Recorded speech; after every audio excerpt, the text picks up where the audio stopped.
Okay. தாத்தா, S சொல்லுங்களே. Night shift வந்துட்டீங்களா? ஆம் சொல்லுங்களே. ம். தாத்தா, நீங்கள் மைக்கோவில் ஒர்க் பண்ணியிருந்தீங்களே, அப்போ நைட் ஷிஃப்ட்லாம் செய்வீங்க தானே? ஆம் சொல்லுங்களே. அப்போது நைட் ஷிஃப்ட்டில் ஃபுல்லாக 8 ஹவர்ஸ் ஒர்க் பண்ணியிருப்பீங்களா தாத்தா? ஆம் சொல்லுங்களே. தூங்காமல், கண்ணை சிமிட்டாமல்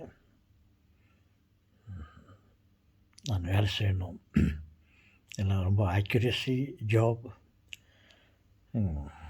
நான் அதில் ஏதோ ஒரு சிறு பிழை செய்தாலும் அந்த பொருள் முழுவதும் பாழாகிவிடும். அதனால் கவனத்தோடு நான் செய்ய வேண்டும். அப்போ எப்படி தாத்தா தூங்குவீங்க? பகலில் தூங்குறீங்களா? ஆம் சொல்லுங்களே. நான் தூங்கி ஆகணும். இல்லை என்றால் இரவு முழுவதும் என்னால் வேலை செய்ய முடியாது. நான் என்ன செய்வேன் தெரியுமா?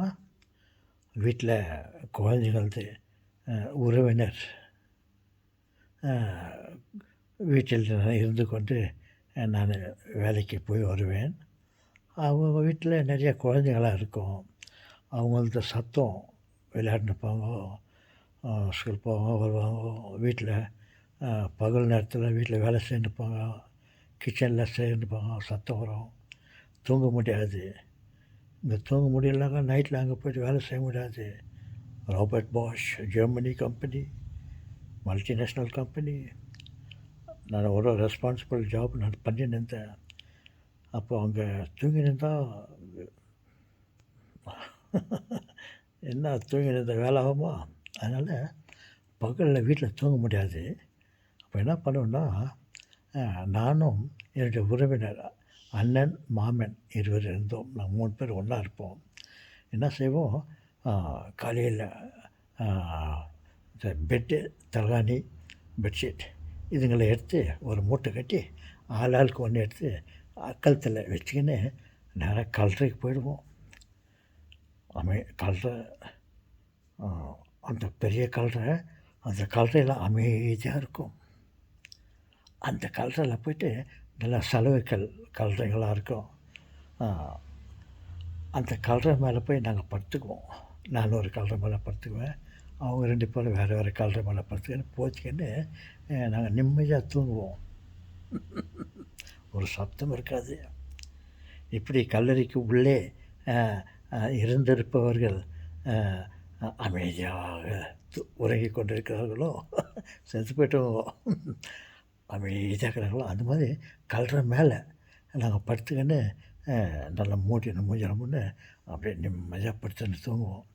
தூங்கிட்டு ஒரு 4-5 ஹவர் அங்கே கல்றை மேலே நிம்மதியாக தூங்கிட்டு எழுந்து வீட்டுக்கு வருவோம். நல்லா தூக்கம். வீட்டில் போய்ட்டு கொஞ்ச நேரம் ஏதாவது வீட்டில் வேலை செய்துட்டு ஈவினிங் ஏதாவது ஒரு வாக் போயிட்டு அப்புறம் நைட் 10 to morning 6. அப்போது அந்த ஒரு ஹவர் 2 ஹவர் இருக்கும்போது நாங்கள் வீட்டை விட்டுட்டு மைக்கோவுக்கு போவோம்.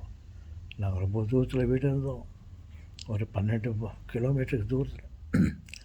அங்கேருந்து லிங்கராஜபுரம், அங்கேருந்து ஒரு ஹவர் 1.5 ஹவருக்கு முன்னாடி வீட்டை விட்டுட்டு வேலைக்கு வருவோம். வந்துட்டு வேலையை ஸ்டார்ட் பண்ணுவோம். தாத்தா இப்படியா தாத்தா? அப்போ வீட்டில் நீங்கள் இப்போ நைட் ஷிஃப்ட் செய்கிறீங்களே, எப்படி தாத்தா? நான் ஏதோ 2 வீடியோ கொஞ்சம் போடுறேன், அதோட போய் படுத்துக்கிறேன். தாத்தா அப்படின்னாக்கா ஒரு 2 வீடியோ போட்டுட்டு போய் படுத்துங்க தாத்தா. நீங்கள் எதுதான் என்ன வீடியோ போட்டோன்னு சொல்லுங்க, என்ன வேணும் உங்களுக்கு? தாத்தா நீங்கள் தான் ரொம்ப இந்த electron, proton, nano frequency, signal generator சொல்லுவீங்களே, ரேடியோ ரிப்பேரிங் அப்படின்னு. நீங்கள் ரேடியோ ரிப்பேர் பண்ணியிருக்கிறீங்களா? ஆமாம் சொல்லுங்களே. ரேடியோ ரிப்பேர் எப்படி தாத்தா தெரியும்? பல புத்தகங்களை படிச்சிருக்கிறேன். ரேடியோ இன்ஜினியரிங் போய் படித்தேன், பல புத்தகங்களை படித்தேன். வெறும் ரேடியோ இன்ஜினியர் தான் படித்தீங்களா தாத்தா? இல்லை சொல்லுங்களே. Radio engineering, transistor engineering, tape recorder engineering, TV engineering, இந்த மாதிரி எலக்ட்ரிக்கல் இன்ஜினியரிங் இது விஷயமெல்லாம் நான் கிளாஸ்க்கு போயிருந்தேன். கிளாஸில் படிச்சுட்டு வர்றேன்.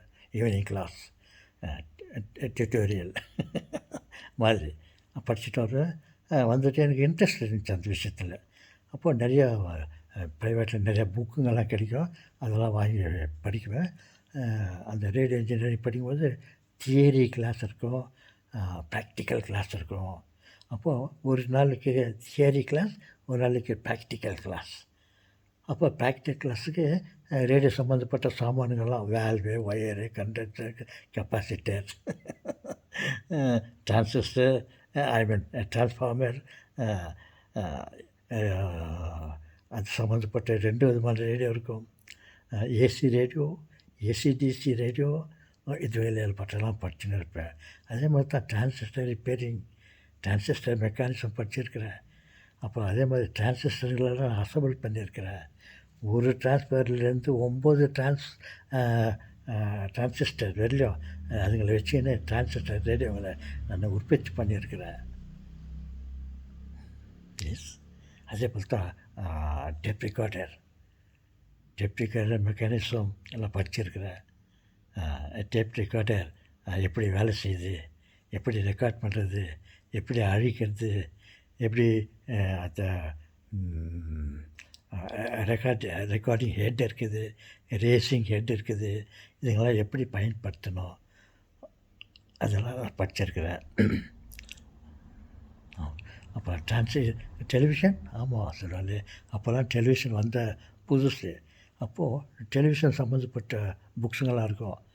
Television mechanism, television repairing, television assembling, அதெல்லாம் படிச்சிருக்கிறேன்.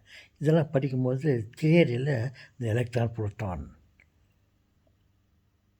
எப்படி வேலை செய்யுது, அதை நாம் எப்படி பயன்படுத்த வேண்டும், ஒரு இடத்துலேருந்து ஒரு மெசேஜ், ஒரு விஷயத்தை மற்ற இடத்துக்கு அனுப்புகிறோமே, அதெல்லாம் எப்படி அனுப்புறது, எப்படி பிக்கப் மூலயமா ஒரு ஸ்டேஜஸ் இருக்கும். இது விஷயமெல்லாம் போகிறோம். எலக்ட்ரான் புரோட்டான்ஸ் விஷயமாக அதிலிருந்து தான் நான் பல புத்தகங்களை படித்து ஒரு சிறிதளவு அறிவை வளர்த்து கொண்டிருந்தேன். அதனால தான் அடிக்கடி இந்த ரேடியோ, எலக்ட்ரான் புரோட்டான்ஸ் இதுகளை பற்றி நான் பேசுகிறேன். அப்புறம் என்ன சொல்லுங்கள், ஃப்ரீக்வென்சி, சிக்னல் ஜென்ரேட்டர், ஆஸ்லாஸ்கோப், இந்த மாதிரி. அப்புறம் வேறு என்ன மிஷின்லாம் வச்சுருப்பீங்களே, ஆமாம் சார், நிறையா இருந்தது. அதெல்லாம் பயன்படுத்தி. சரி தாத்தா, இப்போ டைம் ஆகினக்குது. இப்போது இந்த ஏதாவது இந்த எலக்ட்ரான் புரோட்டானை பற்றி எதனா சொல்லலை தாத்தா, சிக்னல் எதாவது சொல்லுங்களேன். சொல்லுங்க, சுருக்கமாக ஏதாவது ஒன்று சொல்கிறேன். இந்த ஃப்ரீக்குவென்சின்னு இருக்குது. இந்த ரேடியோ ஃப்ரீக்குவென்சி, ஆடியோ ஃப்ரீக்குவென்சி அப்படின்னு இருக்குது. இப்போ குறிப்பாக நம்ம பேசுறதெல்லாம் ஆடியோ ஃப்ரீக்குவென்சி. அதனுடைய உற்பத்தியாக அலைகள் மிருதுவாக இருக்கும். அந்த சமயத்தில் ரேடியோ ஃப்ரீக்குவென்சின்னு சொல்லுவோம். ஆர்எஃப் ரேடியோ ஃப்ரீக்குவென்சி, அது பயங்கரமானது. எப்படி தத்தா பயங்கரமானது? எப்படி தத்தா இது வந்து மென்மையானது ஆடியோ ஃப்ரீக்குவென்சி சொன்னீங்கல்ல, இதே எப்படி தத்தா? ஓகே, உங்களுக்கு சுருக்கமாக சொல்கிறேன். இந்த ஆடியோ ஃப்ரீக்குவென்சின்றது வந்து இந்த டொமஸ்டிக் அனிமல் மாதிரி, பூனை, நாய், வீட்டில் வளர்க்குறவங்க, கோழி, இவங்களை போன்றது, ஆடு, மாடு, இவங்களை போன்றது சாதுவானது. நமது கைக்கு அடக்கமாக இருக்கும். அது எப்படியெல்லாம் நம்ம கையாளலாம். அதே போல் இந்த ஆர்எஃப் ஃப்ரீக்குவென்சின்னு சொல்கிறேன் இல்லையா, அது வந்து வனவிலங்குகளைப் போல அவளிடம் மிகவும் கேர்ஃபுல்லாக, மிகவும் கவனத்தோடு அவைகளை கையாள வேண்டும். சர்க்கஸ்லலாம் அனிமல், காட்டு விலங்குகளை கொண்டு வந்து அதை ட்ரைன் பண்ணி அதை தன் இஷ்டம் போல் அதை நடிக்க வைக்கிறார்கள் இல்லையா, வேலை செய்ய வைக்கிறார்களா. நாம் அதனோட சரியான முறையிலே அதோடு நாம் பழகினால்தான் நம்ம சேஃபாக இருப்போம். நம்ம தவறுதலாக ஏதாவது பண்ணிட்டாக்கா காட்டு விலங்குகள் நம்மளை அடித்து கொன்றுவிடும், சாகடித்து விடும். அதே போல் தான் ஆர்எஃப் ஃப்ரீக்வன்சியை சரியான முறையில் நாம் கையாள வேண்டும். ஏஎஃப் ஃப்ரீக்வன்சின்றாக்கா நம்ம பேசுகிற அலை. ஆர்எஃப் ஃப்ரீக்வன்சி ரேடியோ ஃப்ரீக்வன்சி சொல்லுவோம். அது வெரி ஷார்ப், ரொம்ப ஸ்பீட், அப்படிப்பட்டது. அதை பக்குவமாக நாம் கையாள வேண்டும். அவ்வளோ சுருக்கமாக போதும். ஆடியோ ஃப்ரீக்வன்சி இப்போ நம்ம வாயில் பேசுகிறோம் இல்லையா, அது வந்து உங்களுக்கு காதில் இனிமையாக கேட்கும். இது ரொம்ப மென்மையானது. அது மென்மையான ஃப்ரீக்வன்சி அலைகள். இது காதில் போய்ட்டு காதுக்கு ஒன்றும் பிரச்சனை ஏற்படுத்தாமல் அது அமைதியாக காது உள்ள ட்ரம், கோன் பேப்பர் இவைகளை அசைக்கும். அது மூளைக்கு போகும், நம்ம தெரிந்து கொள்ளலாம். ஆனால் ஆர்எஃப் ஃப்ரீக்வன்சின்றது அப்படி அல்ல. அது ரொம்ப பயங்கரமான வேகம் நிறைந்தது. ரொம்ப ஹை ஃப்ரீக்வன்சி, ரொம்ப ஸ்பீடாக போகும் அந்த அணுக்கள். அது அந்த ஸ்பீடாக போச்சா காதில் நம்மளால் கேட்க முடியாது, காதை துளைத்து விடும். அந்த ரேடியோ ஃப்ரீக்வன்சியை நம்ம கையாள்வது மிகவும் கடினம். அதனுடைய வேகம் எவ்வளோ தெரியுமா? 1,86,000 கிலோமீட்டர் ஸ்பீட் பெர் செகண்ட். செகண்டா? 1,86,000 கிலோமீட்டர் ஸ்பீடில் போட்டதான். எஸ், அப்பேற்பட்ட ஸ்பீடாக போட்டு வந்து காதில் குத்துனாக்கா எப்படி இருக்கும்? காது ஒட்டி ஆகிடும். அதனால் அவைகளை ஆடியோ ஃப்ரீக்வன்சியாக கன்வெர்ட் பண்ணி அதை நம்ம காதில் கேட்குறோம். அது ஆடியோ ஃப்ரீக்வன்சி வந்து ரேடியோ ஃப்ரீக்வன்சியாக கன்வெர்ட் பண்ணி அதை நம்ம வெளியில் அனுப்புகிறோம். அது ரொம்ப ஸ்பீடு, அது டிரான்ஸ்போர்ட். அதில் ஏதாவது ஒரு செய்தியை வச்சு அதை போஸ்ட் பண்ணாக்கா அது ஒரு செகண்டில் உலகத்தை வந்து 7-8 முறை அந்த ஃப்ரீக்வன்சி, ஒரு ஆர்எஃப் ஃப்ரீக்வன்சி உலகத்தை ஒரு 7-8 முறை அது சுற்றிடும். நாலா பக்கமாக உலகத்தை சுற்றுறோம்.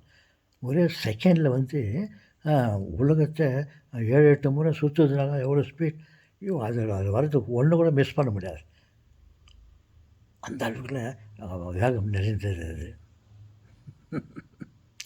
ஆமாம் சொல்லுவேன். ஓகே, இவ்வளவு போதும். ஆர்எஃப் ஃப்ரீக்வன்சின்னா என்ன, ரேடியோ ஃப்ரீக்வன்சின்னா அதனுடைய வேகம் என்ன, அதனுடைய பயன் என்ன, அப்படின்னெல்லாம் நீங்கள் அதை தெரிஞ்சுக்கலாம். சரி தாத்தா, டைம் ஆச்சு. இன்னொரு ஏதாவது வீடியோ போடுறீங்களா? ஓகே. பாட்டி தூங்கின்னுக்குறாங்க. அதுக்குள்ளே இன்னொரு வீடியோ ஏதாவது போட்டுமா?